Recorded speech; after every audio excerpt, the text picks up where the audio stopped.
Sa miagi na itong mga paghisgot, atong gihisgutan ang unsa ang pagtuo o sa katapusan mao ang koneksyon ini sa atong kinabuhi.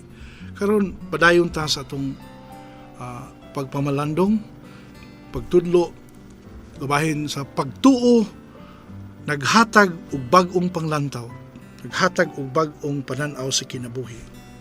Sugdan ako ni pinaagi sa pag quote or pag gamit sa gitudlo ni Papa Francisco, nihatag siya og usa ka ehemplo. Ang ehemplo ni Abraham. Nga si Abraham gitawag sa Dios Abraham. aron pag-adto sa usa ka dapit nga wa niya hiilhi. Ug mituman si Abraham.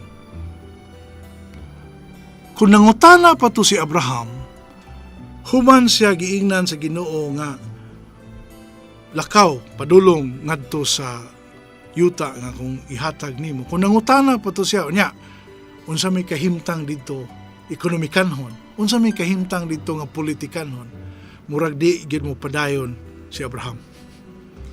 Pero di na mo'y gihimo ni Abraham. Misalig siya sa Dios, tugyan siya siyang kaugalingon sa Dios nga mao'y nagtawag kaniya og bisan wa niya hibaw-i unsa ang iyang padulngan, og sa ato pa milukso siya sa iyang pagtuo. It was a leap of faith nga mipadayon siya bisag wa siya masayod, maklaro unsa ang iyang padulngan. Ang tinun-anay nga paglaom, nagisgot ta og gugma, no? Ang paglaom usab nga laing birtud. Kitulo man gud ni ka theological virtues: faith, hope, and love. Paghigugma, paglaom, o pagtuo. Pero ang tinud-anay nga paglaom magasukad gyud diha sa pagtuo sa Dios. Kung wa kay pagtuo, dili gyud ka makalaom. Kung wa kay relasyon sa tao nga nag-agni kanimo, dili gyud ka mahitabo nga muhimo og lakang padulong sa unahan nga wa kay kasiguruan. Apan tungod kay doon na kay relasyon sa pagtuo kaniya, ug mo ni gihimo ni Abraham, ipadayon siya paglakaw. Unya, doon na rin say irony ba? Nga bisag dili siguro ang panglantaw sa unahan, pero ni desisyon nga mo padayon bisag way siguro. Muna nahitabo ni Abraham. Bisag wa siya siguro, apan gidawat niya. Nga unsa ang umaabot tungod kay kini nagagikan man sa Dios. Tungod kay kini nanukad man sa iyang pagtuo. Daghan kayo mahitabo sa itong kinabuhi nga sama ta ni Abraham. Nga muhimo tag mga paghukom, desisyon sa kinabuhi sa umaabot, nga wa tay kasiguruan.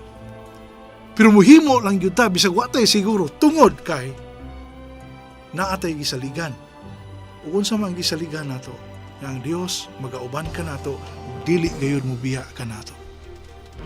Doon ay panahon nga maura yun ni mahuptan sa atong kinabuhi. Ang saad sa Dios nga naa ako magauban kanimo, dili lang saad nga i-equate nato sa grasya nga moabot, nga madawat nato, kundi ang saad nga ang Ginoo magauban nato bisan tag wa pa makasabot nining maong panaw sa atong kinabuhi. Bisan wa pa'y klaro unsang resulta ni ini. Kita ko ginaanan mo utang natay objective sa itong kinabuhi, unya natay unsa may bunga na ning maong atong kalihukan. Pero dunay tipik kabahin sa itong kinabuhi. May kinahanglan mulukso lang yun ta. Mulukso ta. Apan, naanggang kahingawa, naang kahadlok, apanong padayon ta, tungod kay ang Dios magauban, muuban ka nato hangtod sa katapusan. Unya, importante ni ini, kung bukas ba ang atong kasing-kasing. Kung bukas ba ta, sa gahom, sa lihok, sa Ginoo diha sa atong kinabuhi, diha sa atong paglantaw, diha sa atong pagpanaw, kay nga naman, ang magalihok baya diha sa atong kinabuhi, mao ang Espiritu Santo. Ang Espiritu Santo mao ang gahom sa Ginoo. Ngayang gipadala ang pangutanam tuo kang Espiritu Santo. Mutuo ka ba ang Ginoo nagalihok sa imong kinabuhi, nagauban kanimo, naghatag kanimo og klarong panglantaw sa kinabuhi, sa panaw sa kinabuhi, gikan sa maong Dios. Unya kung bukas ang atong kinabuhi, dunay giingon nga mga bunga sa Espiritu Santo. The fruits of the Holy Spirit. Nya morning makaangkon ta niini kung bukas ta sa atong kinabuhi. Sa atong panaw sa kinabuhi. Ug unsa man ang gasa o bunga sa kalumo, sa pagpailob, sa kaagkop, sa kalipay, sa gugma. Ug kini siya mao'y atong mahuptan sa atong pagpanaw sa atong adlaw-adlaw kinabuhi. Sa ingon niya na, tungod kay ang Espiritu Santo naglihok man kanato, sayod ta, mahibaw ta, makasiguro ta, nga makaabot gyud ta sa unahan ang labing maanindot, labing maayo, labing malipayong gitagana sa Dios sa tumoy sa kinatumian sa atong panaw.